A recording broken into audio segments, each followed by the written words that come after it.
আমার ভাইরা রে, আর লম্বনে গভীর কাল মনোযোগ লাগান ভাইরা রে, ও ভাইরা রে, ও বন্ধু রে, আমি আয়াতে কারিমা তেলাওয়াত করেছিলাম, তাবারাকাল্লাযী বিয়াদিহিল মুলক ওয়া হুয়া আলা কুল্লি শাইইন কাদির।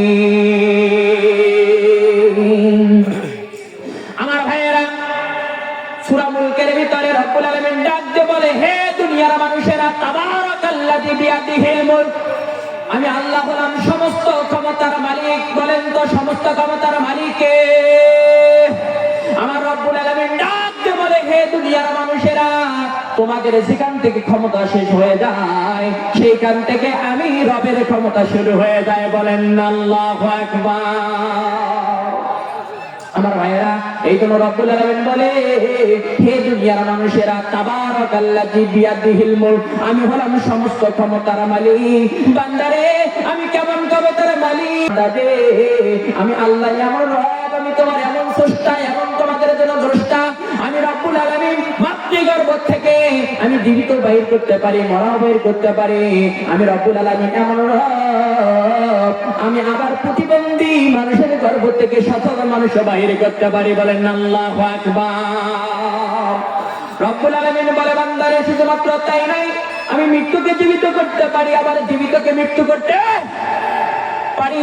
এই জন্য তো রব্বুল আলামিন বলেন, হে দুনিয়ার মানুষেরা, যেখান থেকে তোমার ক্ষমতা শেষ হয়ে যায় সেইখান থেকে আমি রবের ক্ষমতা শুরু হয়ে যায়। আর রব্বুল আলামিন বলেন, হে দুনিয়ার মানুষেরা, আমার চাইতে এই পৃথিবীর জমিন, আসমান এবং জমিনের মধ্যে আমার চাইতে কেউ শক্তিদার আমার কেউ নাই। জোরে বলেন আল্লাহু আকবার। এই জন্য তো রব্বুল আলামিন বলেন, তাবারাকাল্লাযী বিয়াদিহিল মুলক ওয়া হুয়া আলা কুল্লি শাইইন কাদির। আমার ভাইরা, দ্বিতীয় নম্বরে বলেন, হে দুনিয়ার মানুষেরা, আমি আল্লাহ বলে দিচ্ছি, আল্লাযী খালাকাল মাউতা ওয়াল হায়া লিয়াবলুয়াকুম আইয়ুকুম আহসানু আমালা। হে দুনিয়ার মানুষেরা, আল্লাযী খালাকাল মাউতা, আমি আল্লাহ সৃষ্টি করলাম আগে মরণ, আর মরণের মাধ্যমে তোমার জন্য যেটা পরকালের জীবন শুরু হয়ে যাবে, হে দুনিয়ার মানুষেরা, সেটাই হলো তোমার জন্য আসল জীবন। বলেন আল্লাহু আকবার। আমার ভাইরা, জীবন আগে না মরণ আগে। আমার বন্ধুগণ, আমরা জানি যে জীবন নিয়ে আমরা বেঁচে আছি, এই জীবনটা মনে হয় জীবন। ও বন্ধুগণ, না না না, পবিত্র কোরআনে কারীমের মধ্যে আমার আল্লাহ বলে দিয়েছেন, এটার নাম কখনো জীবন নয়, এটার নাম হলো মরণ। আল্লাযী খালাকাল মাউতা, আমি আল্লাহকে সৃষ্টি করলাম মরণ, আর মরণের মাধ্যমে হাসর মিজান খুলতে না খুলে যে জীবনটা তোমার জন্য শুরু হয়ে যাবে, ও বান্দারে, সেটাই হলো তোমার জন্য আসল জীবন। বলেন আল্লাহু আকবার। আমার ভাইয়েরা, এই পরকালীন জীবনটাকে সফল করার জন্য, এই পরকালীন জীবনকে সফলতা করার জন্য, এই পরকালের জীবনকে জান্নাতি জীবন করার জন্য, এই পরকালীন জীবনটাকে সুখময় করার জন্য আজকে এই সোনার যুবকরা এই মাহফিলের ব্যবস্থা করেছে। কথা বলেন ঠিক না বেডি? আমার ভাইয়েরা, এই পাঁচটি এলাকার যুবকদের জন্য আমি অন্তর থেকে দোয়া করে গেলাম, হে কাবার মালিক, এই পাঁচটির গোড়াই কল্যাণের যুবকদেরকে আল্লাহ তুমি কোরআনের জন্য কবুল করে নাও।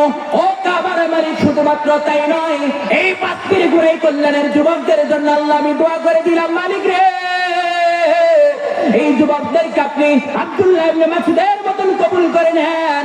ও রব্বুল আলামিন, এই যুবকরা এত খাটাখাটনি করার পরে, এত কষ্ট করে, ও রব্বুল আলামিন, শুধুমাত্র তোমার বান্দা তোমার বান্দীদেরকে কিছু কোরআনের কথা শোনার জন্য ও রব্বুল আলামিন এই বন্ধু ব্যবস্থা করে দিয়েছে। ও কাবার মালিক, এই যুবকদের জন্য আমি একজন যুবক হয়ে দোয়া করে দিলাম, আল্লাহ গো, যিনি কিয়ামতের মাঠটা কায়েম হবে, এই যুবকদের কোনো আমল থাক আর না থাক, ও কাবার মালিক, এই মাহফিলের রচনা করে কাবার মালিক রে, ও কাবার মালিক, লাউহে কলমের মালিক, এই মাহফিলটা রচনা করে আজকের যে যুবক ভাইগুলো এই যে মাহফিলের বন্ধ ব্যবস্থা করে দিল, আল্লাহ তাদেরকে বিনা হিসাবে আপনি মাফ করে দেন। বলেন না আমিন। খারাপ লাগতেছে? আমার ভাইয়েরা রে, আমার আলোচনাটা ওই রকম ছিল না।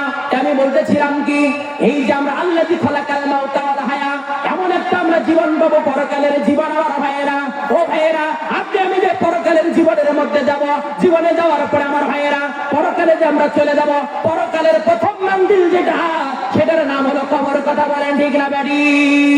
এ ভাইয়েরা, আপনি যদি পরকালের জীবনের মধ্যে আপনি যদি কবরে আপনি ছাড়া পেয়ে যান, আপনার জন্য হাসর, মিজান, ফুলসিরাত আপনার জন্য সহজ হয়ে যাবে। বলেন আল্লাহু আকবার। আমার ভাইয়েরা, আপনি যদি কবরে ধরা পড়ে যান, আপনার জন্য অবস্থা খুব খারাপ আছে। আমার ভাইয়েরা, এই জন্য আমি একটা আয়াতে কারিমা বলেছিলাম, আকিমুস সালাহ ওয়া আতুজ যাকাত ওয়ারকাউ মা'আর রাকিব। আমার ভাইয়েরা, আজকের যে যুবকগুলো এই মাহফিলের ব্যবস্থা করেছে, যুবকদের জন্য আমি 5টা গুণের কথা বলে যাই। হে যুবক, তোমরা যদি সঠিক সময় নামাজ পড়ো, ও যুবক তোমরা যদি মুখের দাড়ি রাখো, ও যুবক তোমরা যদি টাকনুর উপরে কাপড় পড়ো, ও যুবক তোমরা যদি সৎ কাজের আদেশ করো আর অসৎ কাজের যদি নিষেধ করো, ও যুবক আল্লাহর কসম করে বলে গেলাম যুবক রে, তোমাদেরকে আব্দুল্লাহ ইবনে মাসউদের সাথে আবার আল্লাহ জান্নাত দিয়া দিবে। আমার ভাইয়েরা রে, হযরত ওমর রাদিয়াল্লাহু তাআলা যখন মৃত্যুবরণ করবেন, এক আবু লুলু নামক এক ঘাতক এসে তাকে আক্রমণ করেছে। হযরত ওমর ফারুক রাদিয়াল্লাহু তাআলা যখন মারা যায়, এমন অবস্থায় তার কাছে ডাক্তার আনা হলো। আমার ভাইয়েরা, তার কাছে ডাক্তার আনা হলো। হযরত আমার ভাইয়েরা গভীর কান লাগা, ওমর ফারুককে আবু লুলু নামক একজন ঘাতক এসে তাকে পেটে ছুরি আঘাত করেছে। এবারে ওমর ফারুক যখন মারা যায়, তার কাছে ডাক্তার আনা হলো। আমার ভাইয়েরা দেখেন, মরার 1 সেকেন্ড আগ পর্যন্ত হযরত ওমর দ্বীনের দাওয়াত পৌঁছাইছে। বলেন আল্লাহু আকবার। এবার আবু লুলু নামক এক ঘাতক এসে হযরত ওমরের কাছে তরবারি আঘাত দিয়ে পেটটা ফুটে করে দিয়েছে। হযরত ওমর মৃত্যুর কোলে ঝুলাচ্ছে। এবারে তার কাছে একজন ডাক্তার চলে আসছে। আসার পরে যখন ডাক্তার তার ডাক্তার থিউরি দিয়ে দেখছে এই ওমরকে আর বাঁচানো যাচ্ছে না, এবার ওমরকে বলেছে আর তোমাকে বাঁচানো যাবে না, আমার চিকিৎসার থিউরি কেন হয়ে গেছে, আর চিকিৎসা করে তোমাকে বাঁচানো যাবে না। এবার ওমরের সন্তানকে যখন এই কথা বলে দেওয়া হলো, এবারে হযরতে ওমর উনি মুস্কি মুস্কি হাসে। এবারে ডাক্তার বলে, আমিরুল মুমিনিন ওমর রে, মানুষ তো কোনো মৃত্যু সর্দায় মানুষ হাসে না, মানুষ তো কাঁদে। হযরত ওমর বলে, ডাক্তার রে, আমাকে তুমি বাঁচাবা কি করে, আমাকে চিকিৎসা করে তুমি করবা কি? আমি ওমর, আমার এই নাকের মধ্যে আমি তো জান্নাতের ঘ্রাণ পাইতেছি। বলেন আল্লাহু আকবার। হযরত ওমর বলে, ডাক্তার রে, আমি তোমাকে শেষ একটা দাওয়াতি কাজ তোমার কাছে পৌঁছে দিয়ে যাই। আমি ওমর তো মারা যাব, আমি ওমর মারা যাব, তবে তোমাকে বলে দিচ্ছি রে, আমি এখন মারা যাব, আমি জান্নাতে, আমি এখন আল্লাহর সন্নিকটে চলে যাব। আমি ওমর, ও ডাক্তার রে, তোমাকে একটা দাওয়াতি কাজ পৌঁছে দিয়ে যাই। ও ডাক্তার রে, আমি নজর করে দেখতে পারতেছি তোমার পরনের কাপড়টা, তোমার পরনের পায়জামাটা টাকনুর নিচের মধ্যে চলে গিয়েছে।